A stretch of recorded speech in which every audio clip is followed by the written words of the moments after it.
Pagi-pagi dapat pertanyaan yang diajukan ke saya, bagaimana mendapatkan kembali Timur Timur balik masuk dalam payung Indonesia? Oke, saya senang pertanyaan seperti ini. Pasti saya jawab dan urai, tapi nggak ada niatan mau pamer dengan penguasa sekarang dengan mengatakan, tuh saya punya grand plan. Kamu ada nggak? Yang pasti akan dijawab olehnya, kamu boleh-boleh aja punya grand plan, tapi nggak ada rakyat yang percaya Sontoloyo. Rakyat tetap pilih saya, itu artinya saya lebih benar. Ya nggak apa-apa juga sih, namanya juga orang punya pengaruh dan dapat mandat rakyat. Sementara saya kan pemimpi, boro-boro dapat kepercayaan, peluang aja nggak ada. Begini cara ambil Timur Timur kembali, pastinya tidak pakai jalur hard power seperti yang dilakukan Australia dengan mengatasnamakan UNAMED di PBB dulu, pancing dengan konflik horizontal, masuk peacekeeping, lalu diadakan referendum mau lepas dari Indonesia atau masih mau bergabung dengan Indonesia. Hasilnya 70% ini lepas dari Indonesia, lalu berdirilah negara Timor Leste. Itu peran Australia gede banget, 80% barangkali. Bos UNAMED namanya Robert Kingsley sekarang jadi penasihat pertahanan Perdana Menteri Australia, jago geostrategi. Timor Timur salah satu prestasinya. Setelah itu sedot aset Timor Timur berupa cadangan gas alam di celah timur yang berjumlah 10 triliun kubik feet. Biaya operasional ambil Timor Timur lewat, untung besar itu Australia. Strategi pengambilan Timor Timur tidak menimbulkan gejolak politik dan gejolak keamanan di kawasan ASEAN, sama seperti Crimea yang diambil Rusia baru-baru ini. Itu juga yang diskenario kan, kalau pemerintah Indonesia tetap ngotot ganggu pendapatan McMoran dari Freeport, maka Amerika pinjam tangan dengan menciptakan konflik horizontal di Papua, lalu peacekeeping masuk dari PBB, kemudian referendum mau merdeka atau tetap dengan Indonesia. Wih,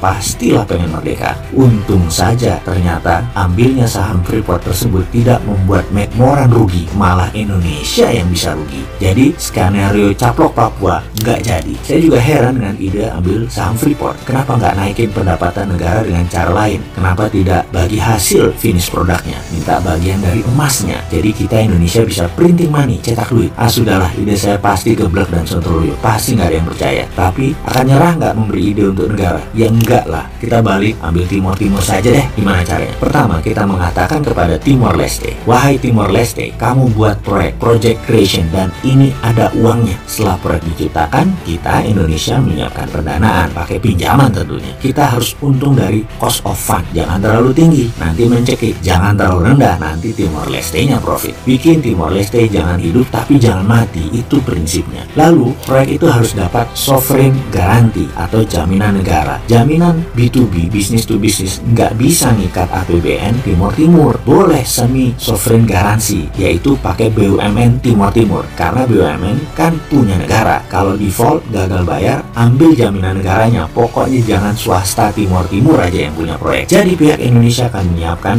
pinjaman, permesinan, tenaga kerja, konstruksi, operation, dan maintenance. Pastikan profit harus pihak Indonesia dulu yang ambil. Proyek harus di stretch, ditarik panjang, harus multi-year, bikin sampai 20 tahun kalau perlu pengembaliannya. Jangan 5 tahun balik modal, supaya Timor Timur kekunci terus. Jadi begitu proyek jalan, maka Timor Leste akan mulai kita ambil uangnya. Pertama, bunga pinjaman, kedua, pokok pinjaman, ketiga, profitnya, keempat, biaya rutin perbaikan dan pemeliharaan, kelima, tenaga kerja operasionalnya, keenam, jangan lupa asuransinya harus asuransi Indonesia. Pokoknya sampai residual derivatif, barang sisa kecil-kecil, ambilin semua. Timor Timur pokoknya hanya pemanfaatan jalanannya saja. Misalnya dengan pembangunan jalan tol, industri di sana seperti pariwisata maju, nggak apa-apa. Pokoknya jangan di proyek yang kita bangun mereka dapat untungnya. Kita tahu bahwa membangun infrastruktur lama hasilnya, dan itu penting. Timor Timur harus bangun sarana dulu, kira-kira 4-5 tahun jalan, kita nikmatin lah 5 tahun awal. Setelah itu juga ketika sudah jalan kita lebih menikmati lagi. Tapi kalau tidak jalan atau proyek itu merugi,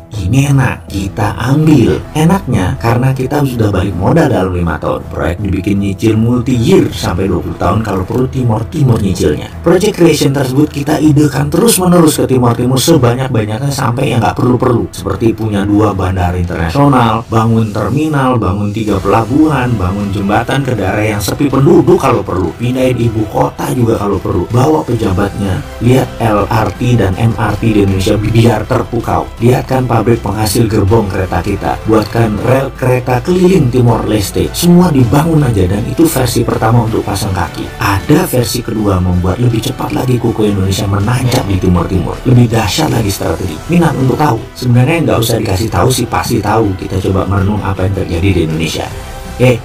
Ayo fokus di video ini, jangan ngebayangin ya, enggak. Itu pikiran jangan ke arah kok kayaknya Indonesia sekarang kejebak Cina ya. Ngawur kowe. Enggak, Indonesia tidak kemakan dengan Cina. Enak aja kamu ngomong kayak gitu. Cina berusaha melakukan apa yang kita lakukan ke Timur-Timur, tapi nggak terlalu berhasil. Jago pejabat kita, tidak terkecoh Cina. Jago banget, salut saya. Coba kalau saya jadi pemimpin, pasti kepleset ke perangkap jebakan Cina. Sudahlah, karena itu jangan pilih Mardigu, biar dia urus anak yatim aja.